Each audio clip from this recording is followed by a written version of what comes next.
गुरुर्ब्रह्मा गुरुर्विष्णु गुरुर्देवो महेश्वरः गुरु साक्षात् परब्रह्म तस्मै श्री गुरुवे नमः। ओम श्री सद्गुरुदेव भगवान की जय। मेरे गुरु के प्यारों, सभी भक्तों को, सभी साधु संत महात्माओं को, सभी संसारी जीवों को मैं प्रणाम करता हूँ। मित्रों, आज गणेश चतुर्थी की आप सबको मैं बधाई देता हूँ। महाराष्ट्र में तो ये पर्व बहुत धूमधाम से मनाया जाता है और वैसे भी पूरा देश व्रत उपवास जिस प्रकार भी हो सके भगवान गणेश की आराधना करता है, उनको अपने घर में हृदय से बुलाता है। और भगवान गणेश भी अपनी दोनों अर्धांगिनियां माता रिद्धि सिद्धि के साथ अपने दोनों पुत्र शुभ और लाभ को लेकर हमारे घर में माता गौरा के साथ आते हैं और हम सबको कृतार्थ करते हैं।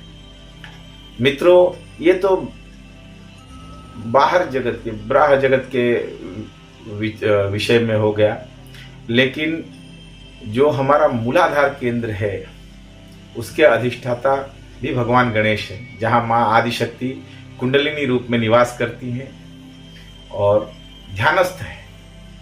जब योगी जन माता कुंडलिनी को जागृत करते हैं तो सर्वप्रथम उनका जो सामना है वो भगवान गणेश प्रथम पूज्य उनसे ही होता है।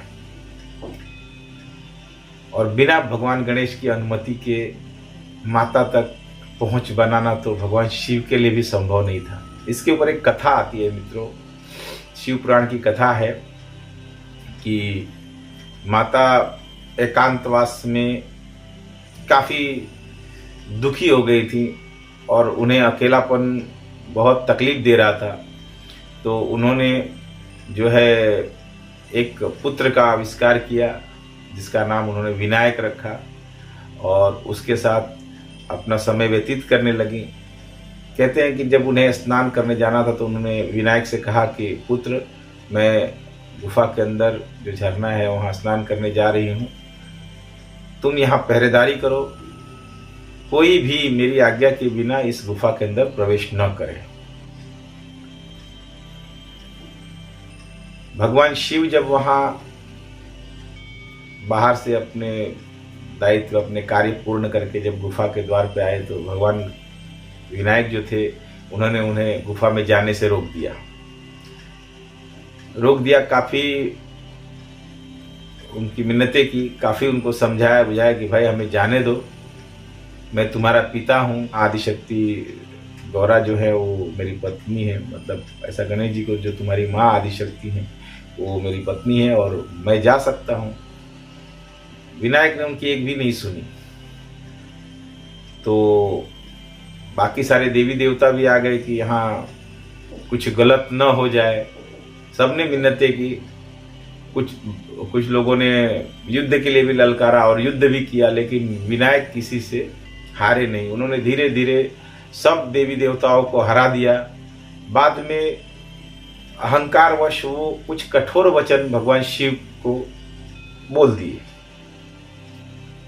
और उस अहंकार का नाश करने के लिए भगवान शिव ने अपने त्रिशूल से विनायक का जो मान था, मान मर्दन यानी अहंकार मर्दन होता है, कथा में तो ऐसा आता है कि उनका शीश अलग कर दिया। शीश अलग हो गया और शिव के त्रिशूल के तेज से वो शीश जो है वो भस्म हो गया, जल गया। माँ गौरा को पता चल गया कि भगवान विनायक जो है अभी है नहीं। माँ गुफा से बाहर आई और जब उन्होंने अपने पुत्र की दशा देखी तो वो एकदम क्रोध में जो है काली हो गई। महाकाली का स्वरूप धारण करके पूरे सृष्टि का विनाश माता करना चाहती थी कि या तो मेरा पुत्र या तो पूरी सृष्टि का आज मैं प्रलय कर दूंगी। काफी उनकी स्तुति हुई, सब देवी देवता ने क्षमा मांगी। शिव ने भी काफी प्रयास किया माता को समझाने के लिए, लेकिन माता मानी नहीं। मुझे मेरा पुत्र चाहिए। फिर कथानक है कि भगवान शिव ने देवताओं को भेजा कि जाओ जो पहला मनुष्य या जीव जो भी मिले, जो प्रथम बार पहले आपको मिल जाए उसका शीश काट के लाओ तो विनायक को जीवन दान मिल सकता है। देवतागण गए, उन्हें एक हाथी का बच्चा मिला जिसका शीश उन्होंने अनुमति से, वो शीश भी अनुमति से लेना था, ऐसे ही नहीं कि किसी की जबरदस्ती हत्या करके शीश लाना था। उस हाथी के बच्चे से उन्होंने जब याचना की तो वो सहर्ष उसने स्वीकार कर लिया और वो शीश लाके विनायक के धड़ पे भगवान शिव ने स्थापित किया। और वहीं गणेश जी का जो दिव्य स्वरूप है वो सबके समक्ष आया।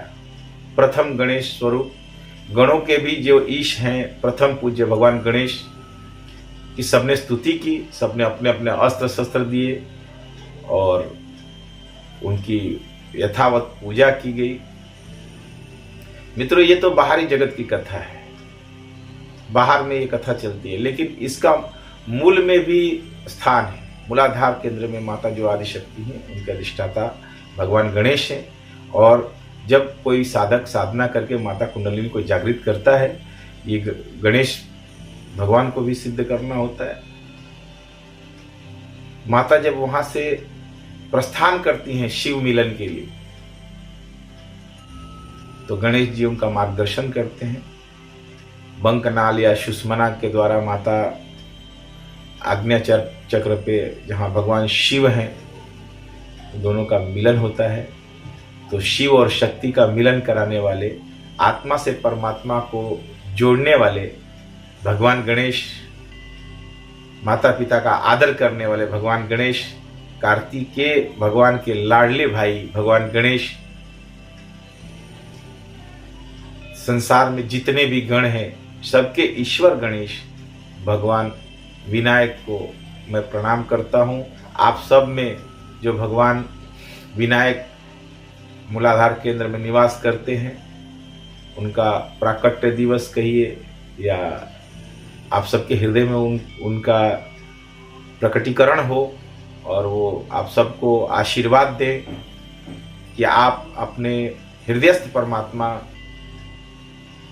के समीप किस प्रकार पहुँचे, आपकी ध्यान साधना में कैसे उन्नति हो, सांसारिक सारे कार्यों को करते हुए भी आप परमात्मा से किस प्रकार जुड़े रहें, सब में परमात्मा के दर्शन करें। हर जीव में, हर सृष्टि में, सब जगह वही परमात्मा निवास करता है, वही शिव, वही गणेश, वही विष्णु, वही नारद, सब देवी देवता एक परमेश्वर के ही विभिन्न स्वरूप हैं। ऐसा जानकर आप भगवान गणेश की आराधना करें।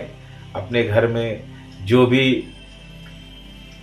अतिथि आता है उसमें भगवान गणेश का ही स्वरूप देख के उसको भोजन दान, उसको अन्नदान, उसको दक्षिणा स्वरूप कुछ दे सकते हैं तो दीजिए।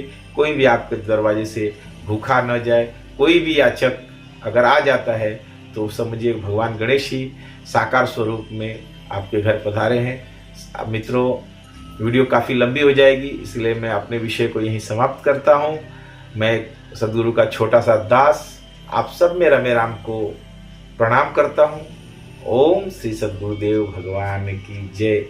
मित्रों, एक सूचना, आपको वीडियो कैसी लगती है वो मुझे पता नहीं, लेकिन आप चाहें तो अपने कमेंट, अपने लाइक से आप वीडियो को पसंद करते हैं या मेरी वाणी आपको कहीं छूती है तो एक सद्गुरु का दास, आप सब का दास आपसे एक निवेदन करता है, अपनी उपस्थिति दर्ज कराएं और एक छोटा सा लाइक, छोटा सा कमेंट जरूर दें। ओम श्री सद्गुरुदेव भगवान।